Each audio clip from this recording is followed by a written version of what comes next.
Viewers good morning.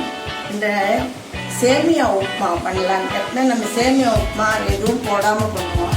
இந்த vegetables போட்டு நம்ம வீட்டில் என்ன இருக்கோ அதை போட்டு உப்புமா பண்ணலான்னு இருக்கேன். அதுக்கு தேவையான பொருட்கள் 3 டம்ளர், இதால் 3 டம்ளர் சேமியா எடுத்துட்டேன். அது 4 டம்ளருக்கு தண்ணி எடுத்துக்கணும். இப்போ காயெல்லாம் திருத்தி வச்சுக்கணும். கோஸு, கேரட், வாழைக்காய், தக்காளி பழம், கருவேப்பிலை, இஞ்சி, 2 பச்சை மிளகா, கொஞ்சம் இஞ்சி, கருவேப்பிலை, கொத்தமல்லி, இதுதான் தேவையான பொருட்கள்.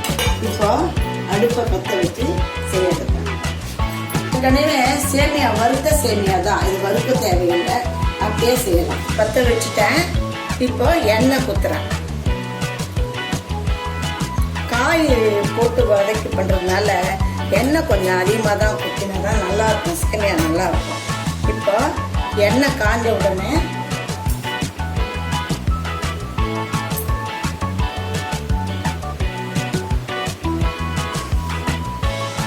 ஒரு ஸ்பூன் கடுகு போட்டிருக்கேன். இந்த கடுகு கொஞ்சம் வெடிச்ச பிறகு போட்டுக்கிறேன். ஏன்னா 2 பச்சை மிளகாய், இஞ்சி எல்லாம் போட்டிருக்கேன். ரொம்ப காரம் தாங்காது, அதனால ஒரே ஒரு காஞ்ச மிளகாய் போட்டுக்கிறேன். ஒரு ஸ்பூன் உளுத்தம்பருப்பு, ஒரு ஸ்பூன் கடலைப்பருப்பு,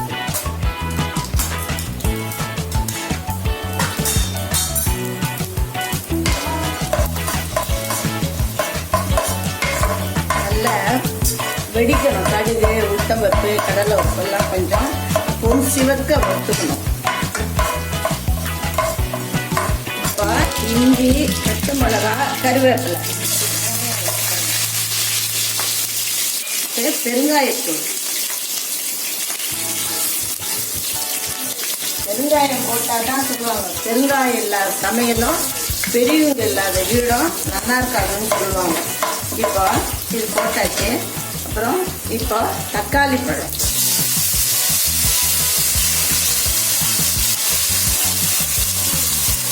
கொஞ்சம் வதங்கின உடனே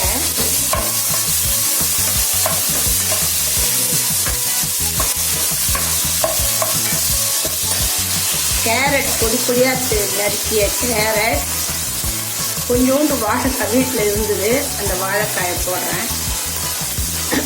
கோஸு,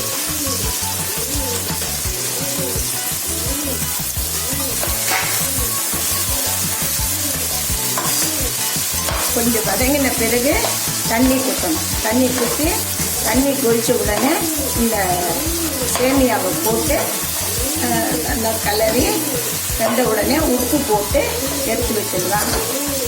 வெஜிடபிள் சேமியா உப்புமா.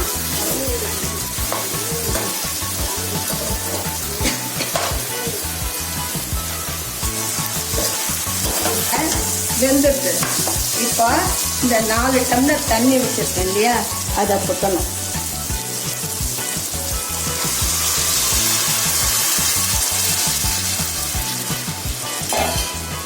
கொஞ்சோண்டு ஒரு கால் ஸ்பூன் மஞ்சத்தூள் போடணும். கலராக நல்லா இருக்கும்.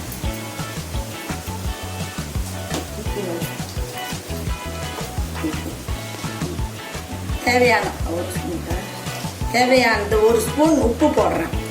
ஏற்கனவே கொஞ்சோண்டு போட்டிருக்கேன் இந்த காயில் வேகிறதுக்குன்னு. இப்போ இதால் 1 ஸ்பூன் போடுறேன்.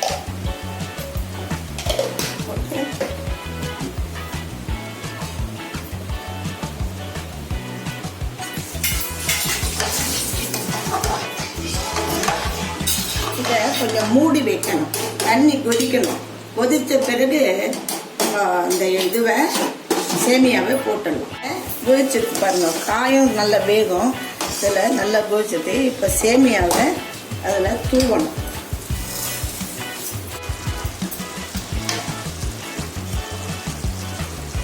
நல்லாயிருக்கும். உப்புமா சாப்பிட்றதுக்கு நல்லாயிருக்கும். அது ஒரே ஒரு ஸ்பூன் ஊற்றி கலரிட்டு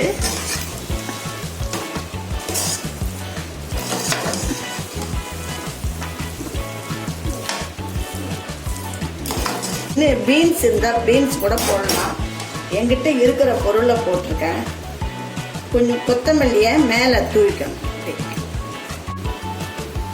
ரெடி ஆகிடுங்க சேமியா உப்புமா. குழந்தைங்களுக்கும் இப்போ ஸ்கூல் டைமு பாடம் படிப்பாங்க, இடையில லெஷர் டைமில் குழந்தைகளுக்கு உப்புமா கொடுக்கலாம். சப்ஸ்கிரைப் பண்ணுங்க. இந்த பக்கத்தில் இருக்க பெல் பட்டனை அமுக்கி இது பண்ணுங்க. எனக்கு சப்ஸ்கிரைப் கொடுங்க, கமெண்ட்ஸ் கொடுங்க, லைக் பண்ணுங்க, ஷேர் பண்ணுங்க. வணக்கம்.